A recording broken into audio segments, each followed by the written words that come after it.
Bueno, buenas tardes. Los invitamos a que se acerquen ya a las sillas. Vamos a iniciar con la primera de las charlas, conferencias. En esta ocasión tenemos la compañía del historiador Pedro Salmerón, quien es doctor en historia y quien tiene un amplio currículum que nos ha pedido que, por eliminar todo protocolismo innecesario, que omitamos. Pero lo que sí quisiera decir es que hicimos estas jornadas con el objetivo de tratar y de tener temas actuales de la discusión política, historiográfica en el país, y tratando de tener un poco de oxígeno para poder entender los tiempos presentes que parecen asfixiantes. Y por eso en esta ocasión traemos a Pedro Salmerón, quien nos va a hablar, entre otras cosas, de los revisionismos de la historia. Y sin más protocolos, le damos la palabra.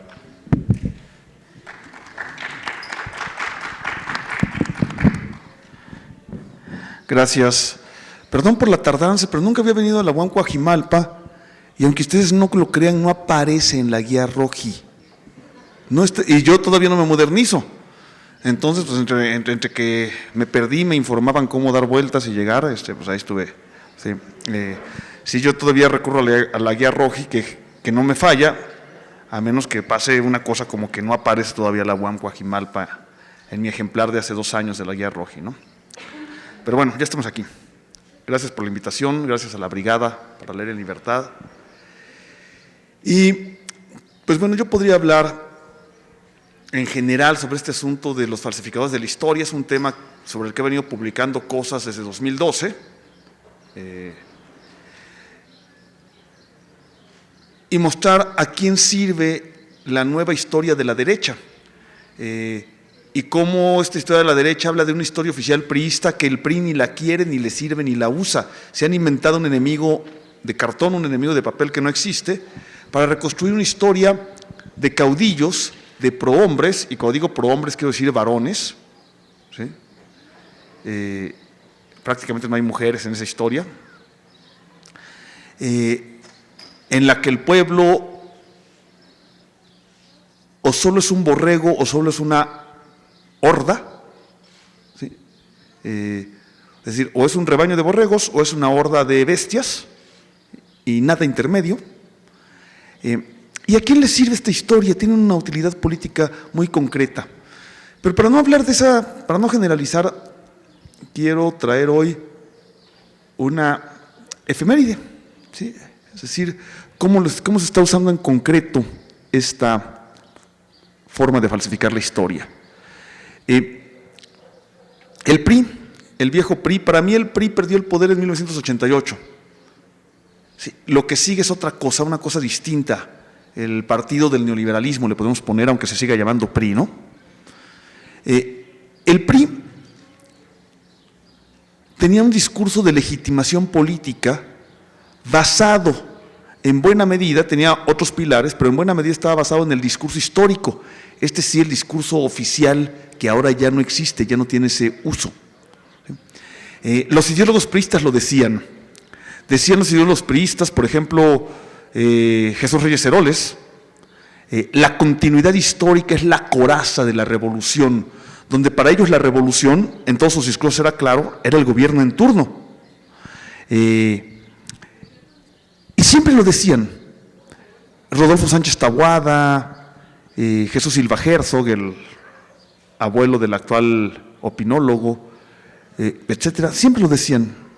Hay un montón de citas que yo tengo y de discursos históricos donde los presidentes de la República, los presidentes del PRI, los ideólogos del PRI dicen esto: la continuidad histórica, el discurso histórico es la coraza de nuestro gobierno. Y luego, si uno se preguntaba más cosas, decía, a ver, ¿dónde está esa continuidad histórica? ¿Existe en alguna parte, además del discurso de los políticos? Y el propio discurso de los políticos me daba la respuesta. Esa continuidad histórica existía, decían estos políticos, esos ideólogos priistas, fundamentalmente en la Constitución mexicana. Que la Constitución para ellos era una cosa única en su género, única en el mundo, igual que la Revolución Mexicana, igual que el mexicano.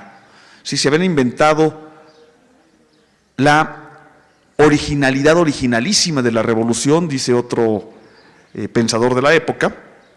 Sí, la Revolución Mexicana era como una canción de Pedro Infante, ¿no? Que yo soy quien soy y no me parezco a Naiden. Era una revolución que no se parecía a ninguna otra. ¿Sí? Y la Constitución Mexicana era la primera constitución que consagraba los principios sociales. Pero hacía otras cosas bien interesantes la Constitución, ¿no? Y seguimos en el discurso de los políticos. En el discurso de los políticos, la originalidad de la Constitución, el fundamento jurídico político en el cual basan su legitimidad y su discurso histórico, está aún más condensada. Es decir, la continuidad histórica la podemos condensar de manera muy precisa en la Constitución. Y la Constitución, o la novedad histórica de la Constitución, la podemos condensar todavía más en 2 artículos, en 4, pero fundamentalmente en 2, ¿sí? En los artículos 27 y 123.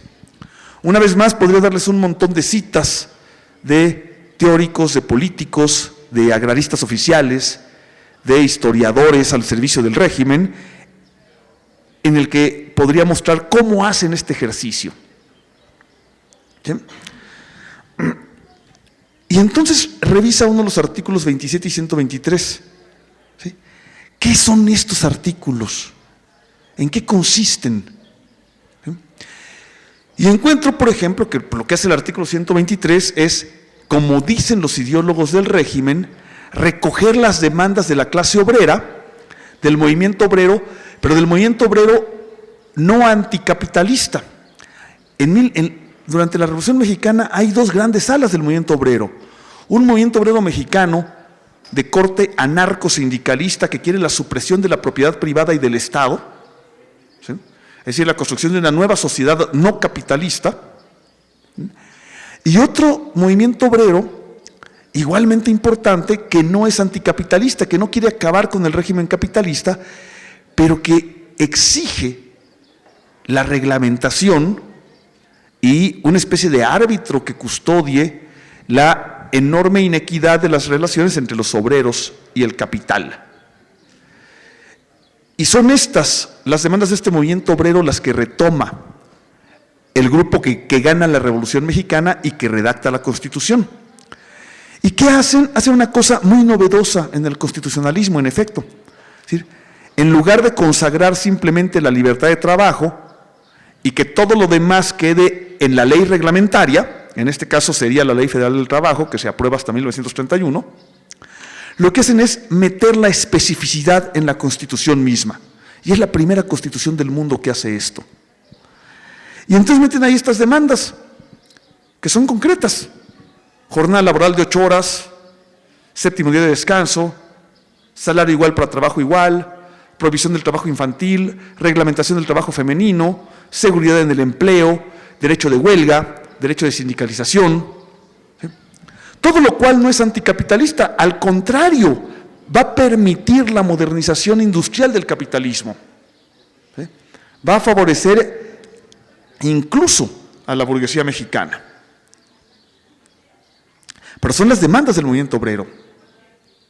¿Sí? Pero hay una trampa. Hay una trampa en el artículo 123, y estoy hablando del bueno. ¿Sí? La trampa consiste en darle un enorme poder al presidente de la República. Ese papel de árbitro lo tiene el presidente. Finalmente, el derecho de sindicalización en México depende de la voluntad del presidente. ¿Sí? ¿Cómo así? En otro lado de la Constitución se dice de manera muy clara y muy precisa que el poder ejecutivo de la Unión recae en un solo individuo, el presidente de la República. Y que entonces todo el resto de los integrantes del Poder Ejecutivo son empleados del presidente, son auxiliares del presidente, pero el responsable es el presidente. Y cuando todo sindicato, para ser válido, legal, legítimo, para poder actuar como sindicato dentro del marco legal del artículo 123, necesita que una dependencia del Ejecutivo, es decir, un empleado del presidente, lo autorice. Eso le llamamos toma de nota y le extiende actualmente la Secretaría de Trabajo y Previsión Social. ¿sí? Si no, el sindicato no tiene personalidad jurídica, no existe jurídicamente. Y con el derecho de huelga ocurre lo mismo, ¿sí? Con el derecho, en este país, una cosa que es una dependencia del Poder Ejecutivo Federal, que se llama Junta de Conciliación y Arbitraje, puede declarar inexistente una huelga. Es decir, la licitud de una huelga, tal como la pedían el movimiento obrero, depende en última instancia de la voluntad del presidente. Es decir, al presidente se le otorgan enormes poderes arbitrales en las relaciones entre el capital y el trabajo. Eso es lo que dice el artículo 123. ¿Sí? Bien, durante 70 años o 65 años, en torno al artículo 123 estaba buena parte de este discurso de legitimación del régimen y además buena parte de la garantía de la estabilidad política del país. Pero también este artículo en particular, la aplicación de este artículo, es una de las más poderosas herramientas que permite el Estado mexicano priista, bueno, posrevolucionario, cardenista y luego priista, avanzar en la modernización del país, en la transformación económica y política de México, a través de la conversión de México de un país rural en un país urbano, de un país agrario en un país industrial, de un país casi despoblado en un país que empieza a tener excesos de población, ¿sí? De un país con enormes abismos sociales en un país que los va acotando y reduciendo. Entonces, sí sirve y sí tiene lógica o cierta lógica esa parte del discurso priista.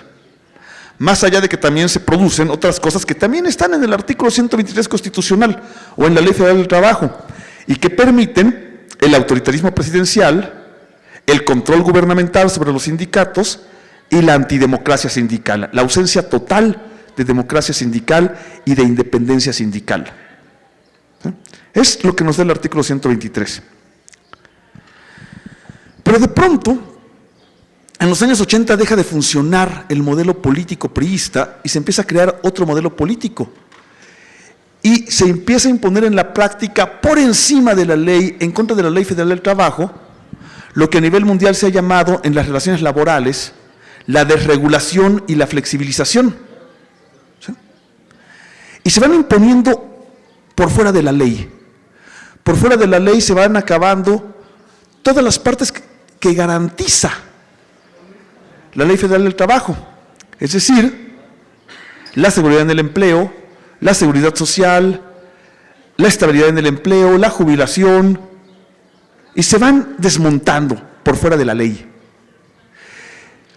Carlos Salinas de Gortari anuncia una reforma laboral, pero no la lleva a la práctica, no la alcanza a negociar. Salinas de Gortari reforma los otros 3 artículos clave de la Constitución, el 27, el 3º y el 130, además de otros más.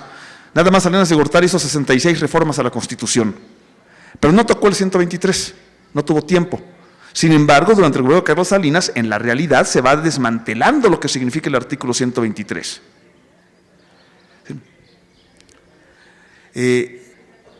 Vienen Zedillo y Fox, que también intentan, pero no pueden, no lo alcanzan a negociar, y es hasta el último día de gobierno de ese siniestro personaje que se llama Felipe Calderón Hinojosa, que se aprueba la gran reforma a la Ley Federal del Trabajo, que es la reglamentaria del artículo 123. El 30 de noviembre de 2012, el PRI, el PAN y la chiquillería pripanista aprueban esta reforma. ¿Qué hace la reforma? La reforma lo que hace es legalizar lo que ya era real, ¿sí? La subcontratación, llamada outsourcing, ¿sí? La desregulación, es decir, la supresión real de los contratos colectivos,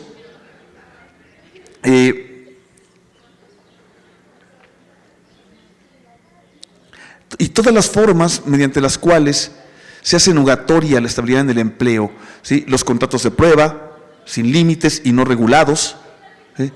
La destrucción del principio constitucional de salario igual para trabajo igual, porque hay contratos para capacitación, que junto con los contratos de prueba hace nugatorios esos derechos, etc.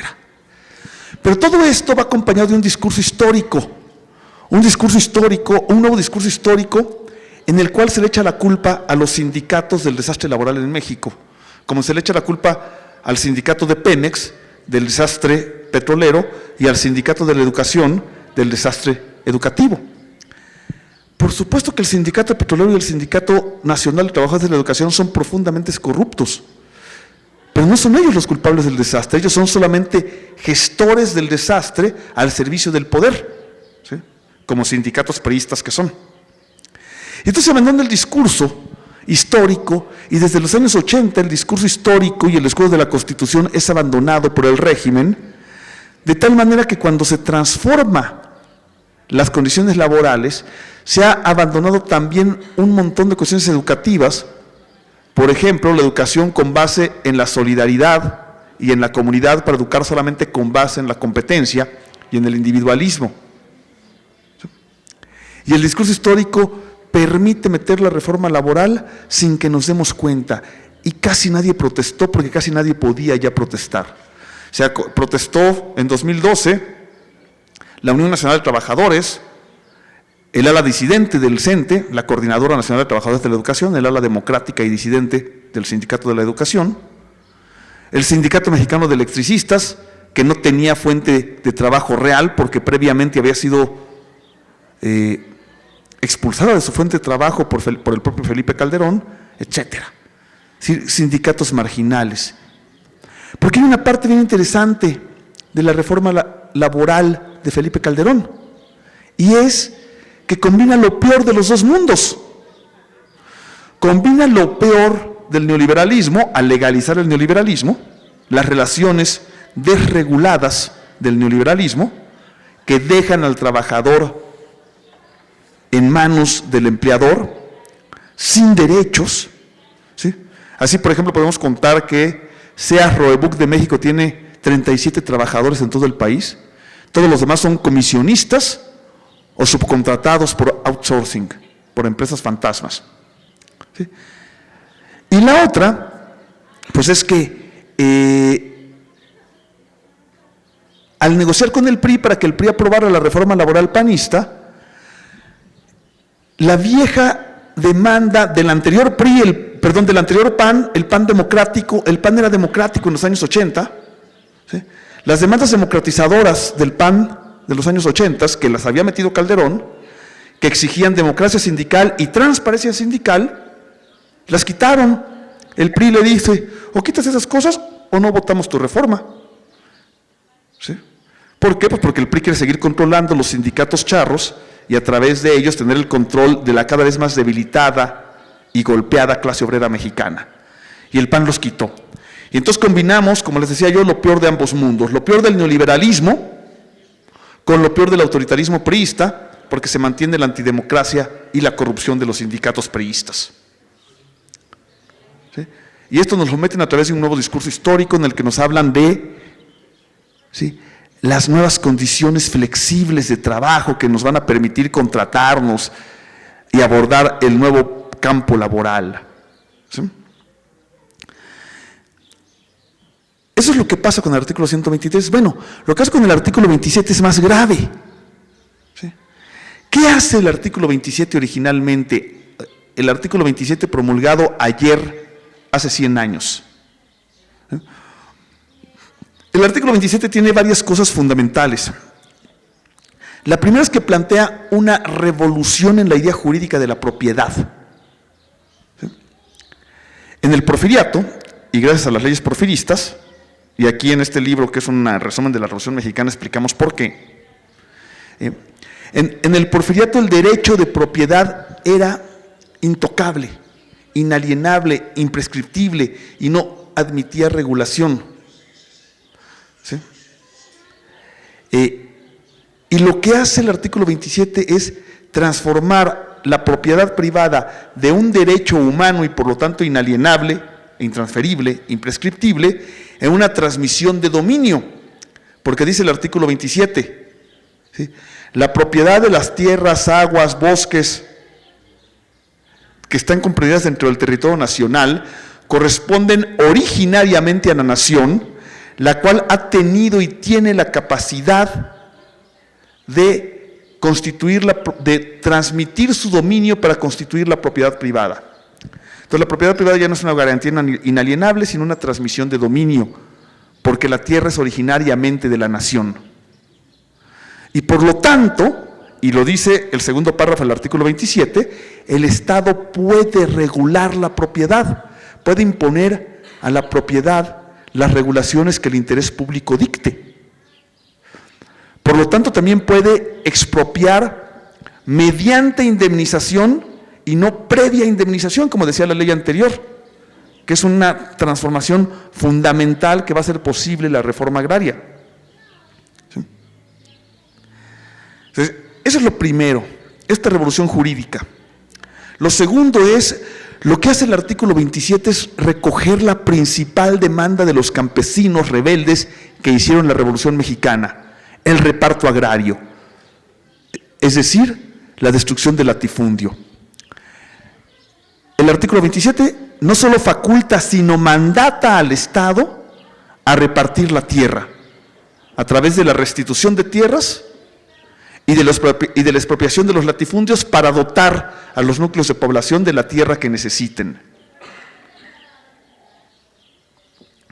Es decir, permite la reforma agraria. Y tercera cosa que hace, le quita a los propietarios privados la propiedad del subsuelo. Dice, las riquezas del subsuelo son propiedad de la nación y lo son de manera inalienable, intransferible, imprescriptible. El Estado puede concesionar la explotación de esas riquezas, pero no venderlas ni entregarlas. ¿Sí? ¿Dónde está la trampa aquí? Pues hay trampa, ¿no? También. La trampa está igual que en el artículo 123 en las facultades concedidas al Estado. Les decía yo, los revolucionarios victoriosos que redactan la Constitución retoman la demanda central de la Revolución Popular, el reparto agrario, pero no como lo pedían los revolucionarios que pierden la guerra, Villa y Zapata, que ellos hablaban de revolución agraria, destrucción del latifundio sin indemnización, entrega de las tierras ya, ahora, toda. Sí, eso se llama revolución agraria. No, los ganadores hablan de reforma agraria y la reforma agraria se va a hacer a través de un solo mecanismo jurídico, decreto presidencial. Es decir, ponen en manos del presidente de la República el enorme poder, la enorme palanca social de control político y social que es el reparto agrario, que además se va a hacer gradualmente porque se va a hacer mediante indemnización, es decir, contratando deuda agraria. ¿Sí? Se le va a pagar a los usurpadores de la tierra por la tierra que usurparon. ¿Y qué va a pasar con eso? Pues que esos capitales se van a transferir a la industria, ¿no? Entonces ahí está la primera parte de la trampa. Y la segunda, pues es que, sí, la riqueza del subsuelo es de la nación, pero la nación puede concesionar su explotación. ¿Sí? ¿O ustedes creen que las compañías mineras que están devastando la República ahorita son dueñas de los minerales? Jurídicamente no, en la realidad sí. Bueno, sin embargo, ese artículo 27 permite que la nación priista tenga el control de sus recursos estratégicos, es decir, el petróleo y la generación de electricidad, y pueda poner límites y condiciones favorables a la nación o relativamente favorables a la nación en la explotación de otros recursos estratégicos, como los minerales industriales. Pero también le permiten al Estado, ¿sí?, el reparto agrario cardenista, que va a abatir de entrada, el reparto agrario, para no ir más lejos, la mortalidad infantil, que va a permitir el crecimiento del país, que va a permitir el crecimiento de la producción y la productividad agrícola a ritmos de 8 o 9% anuales durante 35 años. ¿Sí? Ahí están los datos no mienten. ¿Sí? Y también el control político de los campesinos a través de la CNC, que era obligatoria, todos los ejidos estaban obligatoriamente en la CNC, por ley, ¿sí?, y el manejo político del reparto, las dos cosas. Pero esta es la parte clave, es el pacto agrario emanado de la Revolución Mexicana. Bueno, pues pasa lo mismo. El artículo 27 avanza o vive casi 70 años sin reformas sustanciales. ¿Sí? La única reforma de importancia la hizo Miguel Alemán en 1948 para permitir el amparo agrario y dar certificados de inafectabilidad, es decir, permitir que los neolatifundistas lo sigan siendo. Y desde ahí no tiene ninguna otra reforma importante, sino hasta 1992, cuando Salinas permite, aliado con el PAN, el PRI y el PAN votan en el gobierno de Salinas, el fin del reparto agrario y la destrucción del ejido como tal al permitir su fraccionamiento y venta. Es decir, el fin de la propiedad social de la tierra para introducir como modelo dominante, preferentemente único, la propiedad privada cada vez menos regulada, porque también se eliminan buena parte de las regulaciones a la propiedad de la tierra. Y con eso, como dice el mejor estudioso del tema, José Luis Calva, se rompe el pacto agrario de la Revolución Mexicana. Pero para eso también se hace un discurso histórico que dice vamos a sacar al campo de la miseria. ¿Sí? Los resultados de ese sacar al campo de la miseria están a la vista, ¿no? Han sido desastrosos. Tan desastrosos o más como la reforma del artículo 3 del propio Salinas de Gortari. Y por si eso faltaba, y por si eso fuera poco, ¿sí?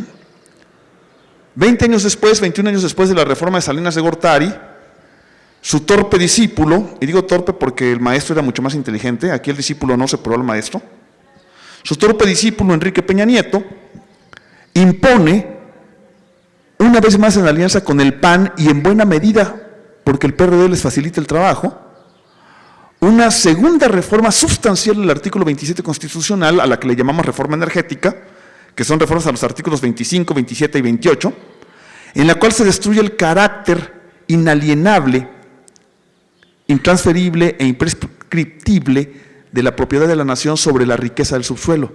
¿Para qué? Para entregarla abiertamente a las compañías extranjeras y perder así lo que es la otra tercera parte clave del artículo 27, que es el control de los recursos estratégicos. Es decir, ha habido un discurso histórico, y ese discurso histórico del que ya no hablé, así que no les voy a hablar hoy de eso, mejor voy a venir a un tema, pues, a una efeméride. Estamos celebrando, ayer celebraron no sé qué, no sé cómo, no sé con qué jeta, 100 años de la Constitución. ¿Sí? Cuando los dos artículos clave de la Constitución, según todos los constitucionalistas, los políticos y los historiadores de antes de los años 80, no tienen absolutamente nada que ver. Y de hecho son contrarios a la letra y al espíritu de la Constitución aprobada, promulgada en Querétaro ayer hace 100 años. Podría ser un ejercicio similar con los otros dos artículos, el 3 y el 130 constitucionales, y con el espíritu general de la Constitución, que una vez más solo ha mantenido la peor parte de ambos mundos, la concentración del poder autoritario en manos del presidente, propia de la Constitución priista y de la era priista, en buena medida se mantiene, ¿sí? Pero todo el articulado social, el pacto laboral, el pacto agrario, el mandato educativo del Estado, la separación Iglesia-Estado, ¿sí? La soberanía nacional basada en la tierra, en el artículo 25 y 28, han sido abandonados. ¿Sí? Es curioso, y con eso termino, ayer en Querétaro, antier en Querétaro, dando la posición de Morena Querétaro frente a el Centenario, un compañero, abogado, decía cómo la Suprema Corte se ha convertido en un mecanismo de control constitucional, tal como está consagrado en la Constitución, pero solo en lo que corresponde a derechos individuales y a los derechos de las minorías. La Corte ha fallado correctamente en temas como la despenalización del aborto, el matrimonio igualitario, el derecho de cada quien a sembrar una maceta de marihuana en su casa para autoconsumo, y otro montón de cosas por el estilo, que tienen que ver con los derechos de los individuos, los derechos liberales, ¿sí? Que son las únicas partes razonables de las reformas, particularmente el artículo 4 de la Constitución de los últimos años, ¿sí? Pero todas las partes de las de los derechos sociales, la Corte falla en contra del pueblo y a favor de los empresarios y del gobierno de manera sistemática. Es decir, la Corte ha fallado en contra de los amparos a los efectos perniciosos de la reforma energética. La Corte ha fallado en contra de los amparos de los profes, en contra de los efectos perniciosos de la reforma educativa. La Corte va a fallar en contra de los amparos al gasolinazo. ¿Quieren apostar algo? ¿Sí? Si quieren apostar algo, ahorita les tomo las apuestas. O sea, todos los asuntos de los derechos sociales, la Corte ha fallado en contra. ¿Sí? Y ese es el manejo de la constitucionalidad. Finalmente, la Corte es la encargada del control constitucional. Pues eso se trata. Esa es la Constitución que nos han dado y ese es el discurso histórico al cual abonan los falsificadores de la historia cuando hablan en contra de Lázaro Cárdenas, en contra de Madero, en contra de Villa y Zapata y en contra del resultado de la revolución y de la revolución misma. Pues muchas gracias. Les paso un ratito el micrófono para que platiquemos si tienen interés.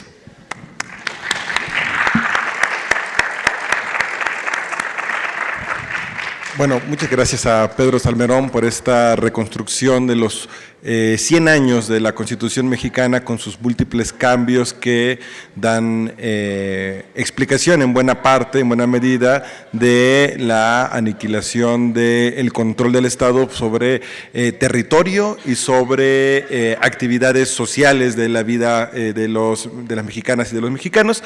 Yo quisiera, si alguien tiene alguna pregunta, quisiera hacer algún comentario, pues que abriéramos el diálogo, que es una de las cosas que en el formato de estas charlas estamos contemplando. Entonces no sé si hay alguna participación ya, que se quieran acercar para usar el micrófono. Sí, te acercas.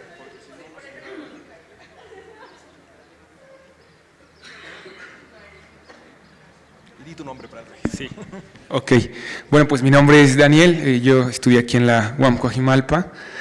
Primero que nada, pues felicidades a Pedro, tiene pues material muy padre que sí abona a la reflexión, al pensamiento crítico, a deconstruir estos eufemismos, ¿no?, del neoliberalismo, la modernización del trabajo, la flexibilización laboral, que no es otra cosa que flexibilizar el despido y quitarle dignidad a las personas con estas reformas que bien ha abordado Pedro. Entonces, primero que nada eso, considero que sus videos y sus textos son muy valiosos para educar al pueblo. Segundo, o a la base social. Segundo, bien importante, pues creo que la Constitución pues muere quizá con la reforma laboral, que en España provocó el movimiento de los indignados, nos robaron la idea de futuro. En España fue un colapso muy fuerte, casi que una revolución, de jóvenes, por todo este asunto, y aquí pasa de noche, y creo yo que este es el artículo que nos pega más fuerte a los jóvenes. Yo, en tanto profesor, puedo compartir un poco la idea de que te contratan ya por hora. La nueva reforma educativa, la Bora, contempla que tienes que tener 4 años pasando exámenes para poder basificar. O sea, 4 años tú estás como en el peor de los mundos del neoliberalismo, ¿verdad? Ya el Estado se volvió neoliberal en esta política del empobrecimiento, como me gusta llamarla. Entonces, por ese lado, sí creo yo que esa reforma lacera muchísimo, pero no se alcanza a comprender. Comprendemos el gasolinazo, nos indignamos, pero esta reforma que es importante, que robó la dignidad del trabajador, pasó de noche. ¿Y qué decir del artículo 27 y 28, el que habla también sobre los monopolios, en el cual pues se roba la palanca del desarrollo, la soberanía energética, importantísima en el siglo XXI, y que hoy pues justamente ha golpeado muchísimo a la economía familiar? Entonces creo yo que hay que ser muy crítico, ¿no? Seguramente coincido con Pedro en esto, a estos dos reformas muy importantes, que fue la 27, las famosas reformas estructurales, la reforma energética y la reforma laboral. Están quizá inundadas de eufemismos, de modernizar. Me gustó mucho cómo lo explicó en el sentido de responsabilizar a un solo autor cuando el escenario es muy complejo. Ha sido el sindicalismo y desafortunadamente nos hemos quedado como con lo peor de los dos escenarios, ¿no? Todavía prácticas corporativas, poca democracia sindical y pues desafortunadamente un capitalismo muy, muy rampante. Bueno, esto es todo lo que te quería comentar, Pedro, y agradecerte pues que hayas venido para acá.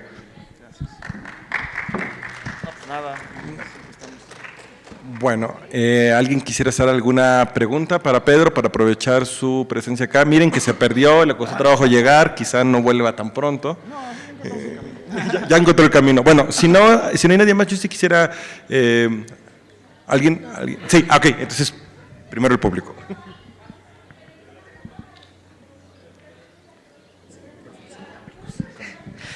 Hola, ¿qué tal? Soy Raúl y soy profesor aquí. Una pregunta tramposa, Pedro. Entiendo bien tu papel de historiador y de crítico del sistema, pero en una perspectiva de futuro, ¿esto es irreversible?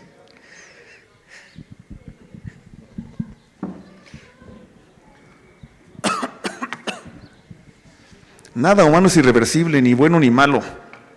Pues claro que es reversible. De todas las reformas, en ese sentido la más nociva es la energética, porque la energética va a crear, ya está creando intereses, no a la velocidad que ellos quisieran. ¿Y saben por qué? Porque han notado la oposición de mucha gente, las grandes compañías petroleras, entonces todavía no llegan. Entonces muchas de las licitaciones están quedando desiertas. Están esperando ganar en 2018, porque si ganan en 2018 ya no se van a detener por eso. Pero de momento no están dando el golpe tan fuerte. Sin embargo, va a ser la más difícil de revertir porque crea intereses que después va a ser difícil desmontar y sobre todo caro. Pero que se puede, se puede. Las demás son más fáciles de revertir. Salvo la de la reforma al 27 de Salinas, en lo que corresponde a la creación del neolatifundio, del latifundio disfrazado, que también pues, va a tocar intereses creados. Claro que se pueden revertir, ¿sí? Y hay propuestas muy concretas, ¿no? Por ejemplo, para la reforma al artículo 3º, hay una propuesta educativa desde abajo que han diseñado la CENTE y los profes para combatir la reforma laboral y para combatir las reformas energéticas. Pues está en buena medida muy contemplado en el proyecto alternativo de nación, en los 50 puntos que son el punto de partida y lo que vamos a estar discutiendo en estos días, ¿no? Y se están discutiendo pues, equipos ahí de 70, 80 personas y pues yo creo que por ahí se puede, pero claro que se puede revertir, ¿no? De hecho, tenemos que revertirlo. Bueno, ¿hay alguien? Adelante, por favor.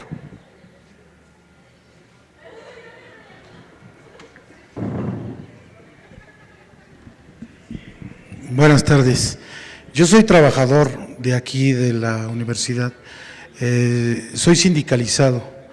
Entonces yo quisiera hacer esta pregunta desde tu punto de vista. ¿Qué, perdón? El Situam fue de los pocos que se movilizaron. Sí, exactamente. Desde tu punto de vista, ¿cuál sería el papel en lo particular del Situam que tendríamos que tomar desde tu punto de vista? Yo creo que tú sabes mejor que yo eso, ¿no? Pues el Situam creo que ha tomado una parte activa en la medida de lo posible, igual que otros pocos sindicatos independientes, ¿no? Creo que el movimiento obrero está muy golpeado, muy devastado, y justo la reforma laboral viene cuando la devastación del movimiento obrero parece casi irreversible, no lo es, pero también creo que hay que construir un movimiento obrero y un movimiento de trabajadores casi desde la base, porque si ves los pocos grupos, ¿sí? La UNT, el FAT, de alguna u que otra manera el sindicato de telefonistas, por más que es antidemocrático, la lucha que están dando los sindicatos mineros en Coahuila, o sea, hay lucha obrera, hay resistencia, pero están muy aislados y solos no pueden, o sea, los han dejado de tal manera debilitados y de tal manera solos, que el movimiento obrero no puede solo, ¿no? Pues, ¿qué más puede hacer el Situam que lo que está haciendo? Creo que poco, o sea, dar el testimonio constante junto con esos otros pocos grupos de trabajadores que lo están haciendo. Creo que lo que tienen que hacer entonces, si me preguntaran a mí, es irse uniendo en un amplio frente nacional en contra del neoliberalismo que se está creando, ¿no? Que se está construyendo, no nada más en lo laboral, sino en un frente amplio con todo el movimiento social en contra de todas las reformas. Por ahí es por donde se puede avanzar, ¿no? Creo. ¿Sí? Por favor, José. Buenas tardes, Pedro. Mi nombre es José Cruz, soy trabajador también de aquí de la universidad. Hace unos días se llevó a cabo el nuevo congreso de la nueva central de trabajadores. ¿Tú crees que esta sea una alternativa para el movimiento obrero? Creo que nace débil, creo que sí, pero nace débil y creo que sola no puede. ¿Sí? O sea, ahorita el movimiento obrero solo no puede. ¿Por qué? Por la debilidad que tiene, por la enorme masa de lo que se llamaba antiguamente el ejército industrial de reserva que tenemos. En este momento el 60% de los trabajadores mexicanos están en la informalidad.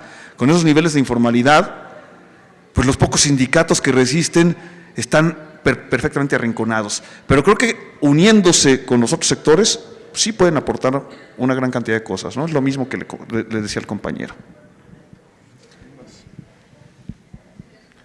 Si nadie más tiene una pregunta, yo sí quisiera hacer una, si me lo permites, Pedro. Has hecho una reconstrucción de al menos 2 artículos y si capté bien, en las 2 pudimos ver que el presidente es al final el que tiene el switch para aprender y apagar la posibilidad de justicia social. Y entonces, bueno, vemos que se creó un sistema presidencialista que fue el rostro de México ante el mundo hasta todavía con Salinas. Salinas neoliberal y al mismo tiempo presidencialista, ¿no? Pero su alumno, como bien nos dices, pareciera más bien alguien que es el rostro de un grupo económico que no es precisamente él el que gobierna. Entonces te quería preguntar desde tu punto de vista, que si parte del desastre nacional de hoy en día tiene que ver con la utilización de un sistema presidencialista para en una forma que no se había experimentado alguien, que es con un prestanombres de los poderes económicos del país. Y la segunda pregunta que te quisiera hacer tiene que ver más con un tema que trabajas, ¿no?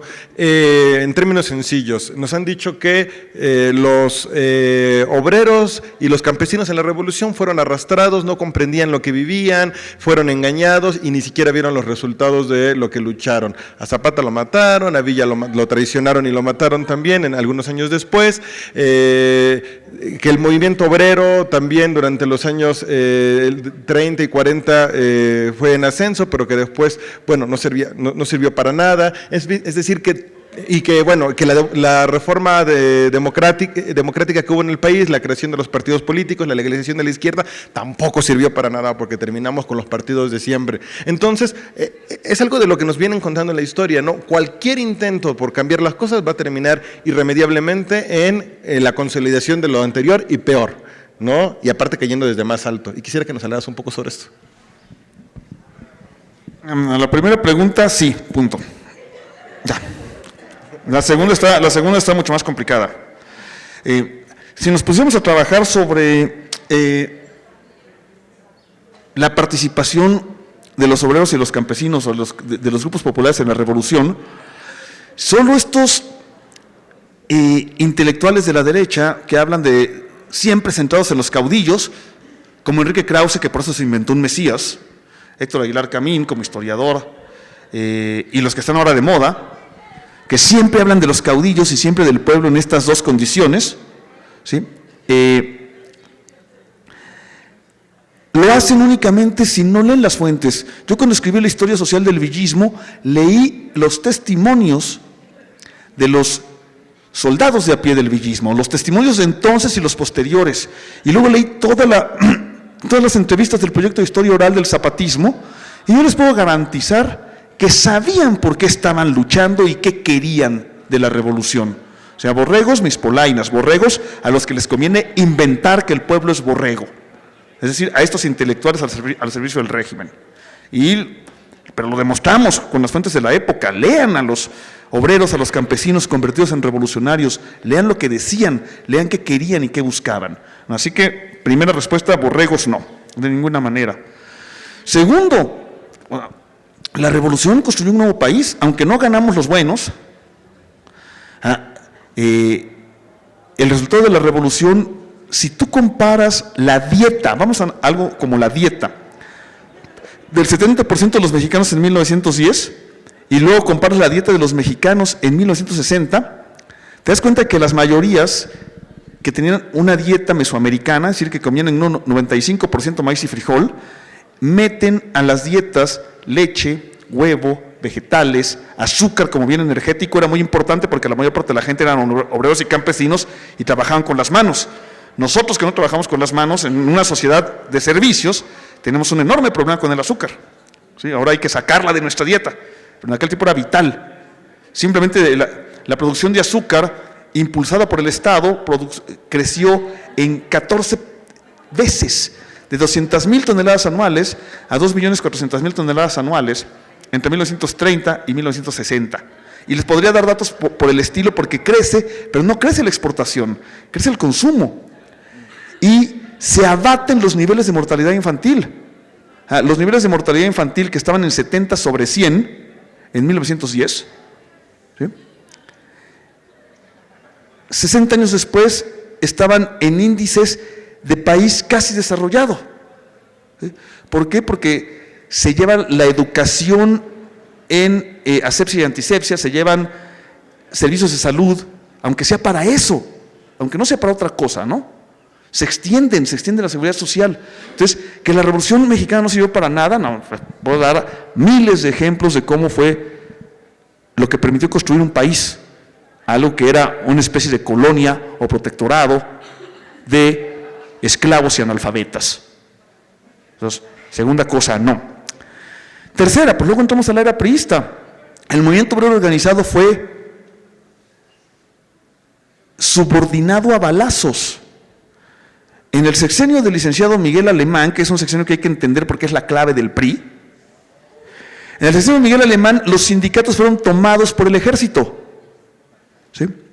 El evento más famoso es el Charrazo de 1948, cuando el ejército toma las instalaciones del sindicato ferrocarrilero, mete a los dirigentes democráticamente elegidos por los trabajadores a la cárcel y les impone un dirigente a modo del gobierno. El dirigente a modo del gobierno se llamaba Díaz de León y era charro de los de sombrero y de a caballo, y por esa razón en México se les dice charros a los sindicatos que en el resto del mundo se les llama amarillos, ¿sí? Por el charro Díaz de León. Entonces, bueno, pues, y se llama charrazo porque es el golpe militar que impone al charro Díaz de León al frente de la... Pero eso mismo, ocupación militar de las instalaciones de los sindicatos, ocurrió también en el sindicato petrolero, en el de maestros, donde fue arrestado Otón Salazar, y en el sindicato electricista. ¿Sí? ¿Saben qué hizo Miguel Alemán? Es bien bonito, por ejemplo. Algo que se había diseñado en el cardenismo, que estaba a punto de arrancar, que era los sindicatos de trabajadoras domésticas, que en este pinche país son esclavas. ¿Sí? Son tratadas como esclavas. No tienen ningún derecho. Imagínense que tuviéramos un país donde las trabajadoras domésticas tuvieran derechos laborales. Bueno, entonces, no, el movimiento obrero venía en ascenso, y ese movimiento obrero en ascenso es sometido militarmente y subordinado al Estado, no por los líderes charros, sino por la mano militar del Estado, ¿no? Y la que sí no sirvió de nada es la transición democrática. Ese es un mito, es un invento de los intelectuales al servicio del poder, porque no hubo transición democrática. En 2000... hubo una posibilidad, 3 veces México ha podido democratizarse, ha tenido ventanas de democratización. Una fue de 1861 a 63, ¿sí? Cuando después de que Juárez gana la guerra de reforma, los juaristas, se reinstala el poder, hay elecciones y se empieza una discusión realmente importante sobre cómo puede funcionar un país con esta constitución democrática, la de 1857. Había debates, por ejemplo, a Francisco Zarco se le ocurría, si no funciona, porque se decía que no funcionaba, hagamos una república parlamentaria, y lo propone muy seriamente. Y Zarco era el canciller, era el secretario de Relaciones Exteriores y Gobernación de Juárez, o sea, no lo está diciendo cualquiera. Y esta posibilidad de democratización y este debate se cancela cuando llegan los franceses, ¿no? Y no se reanuda en 67. En 67 el gobierno y el país tenían otras prioridades mucho más importantes, creyeron ellos, yo creo que sí lo eran, y ya no se vuelve a dar el debate democrático, ni la posibilidad de democratizar. El segundo fue de 1911 a 1913, y lo intentó prolongar, lo asesina Huerta con Madero, cuando mata a Madero, asesina la posibilidad real de democratizar a México, y lo intenta prolongar la Convención Villista Zapatista en 1915, pero también pierde la guerra, no se puede. Y entonces toma la opción autoritaria que se consagra en la Constitución de 17, la opción presidencialista. Y el tercero, pues se viene luchando por él desde los años 70 y se abre una posibilidad real de democratización en 1996-97, con la reforma electoral de 96 y con el respeto a los resultados reales de la elección de 97, ¿sí?, que parecen anunciar el fin del autoritarismo priista y el fin del PRI.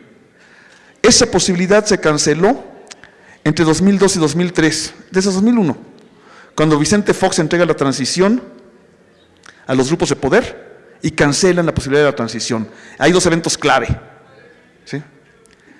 Primero, Fox le apostó todo su capital político a la reforma del artículo 4, ¿sí? ¿Y qué era eso? Era elevar a rango constitucional los acuerdos de San Andrés, ¿sí? Y los poderes fácticos se opusieron. Acuérdense de los nombres de los senadores: Manlio Fabio Beltrones, Diego Fernández de Ceballos y Jesús Ortega Martínez, los líderes de las bancadas en el Senado del PRI, el PAN y el PRD. Lo bloquean y hacen una reforma al artículo 4 que el EZ no acepta, ¿sí? Y el único, y que además se va a mostrar la división del PRD desde entonces. Fíjense qué interesante. Quien aprueba la ley Manlio Fabio Diego Fernández, es decir, el artículo 4 de mentiritas, es Jesús Ortega, el líder de la bancada del PRD en el Senado. El único que se opone con todo y casi está a punto de hacerla naufragar, pero al final de cuentas no tuvo las 2/3 partes de los votos, perdón, la tercera parte de los votos de la Cámara de Diputados que necesitaba para detenerla. El líder de la Cámara de Diputados por el PRD era Martí Batres. ¿Dónde está ahora Jesús Ortega? ¿Dónde está ahora Martí Batres? ¿Sí? Entonces, bueno, ese fue un momento clave. El otro momento clave fue, pues, la entrega del IFE a Elvester Gordillo Morales a través de su lacayo. ¿Cómo se llama el lacayo de Elvester? Luis Carlos Ugalde. ¿Sí? ¿Y por qué es importante? No solo porque se le entrega el poder fáctico priista, sino porque, y eso lo dicen todos los teóricos de la democracia, Norberto Bobbio, Michelangelo Bovero, todos los, ahorita se me olvidan los demás nombres, ¿no? Todos dicen, si uno de los competidores no confía en el árbitro, no funciona la institucionalidad. En el árbitro tienen que confiar todos los competidores, si no, no está funcionando. Y el PRD se opuso frontalmente al reparto de cuotas que significó ese IFE. Y ese IFE, en efecto, pues legalizó el fraude de 2006. Y ahí mataron la posibilidad de la transición democrática. Entonces, no, la transición democrática sí no sirve para nada, porque la mataron los poderes fácticos. Bueno, pues muchas gracias. Nos vemos pronto. Bueno, pues muchas gracias, los esperamos. Esperemos que tu libro está de venta acá en los... Sí. A ver, haz el anuncio completo. A ver, el único libro que está ahorita a la venta, están ya por reeditarse finalmente en Bucket varios de los libros, pero el único que está ahorita a la venta es La breve historia de la Revolución Mexicana, que escribí con Felipe Ávila. Es una historia de la Revolución Mexicana en 300 páginas, para el público más amplio posible. Eso quisimos hacer. Pues está aquí a la venta en el stand de la Brigada. Pues muchas gracias, ahora sí. Y los esperamos mañana a las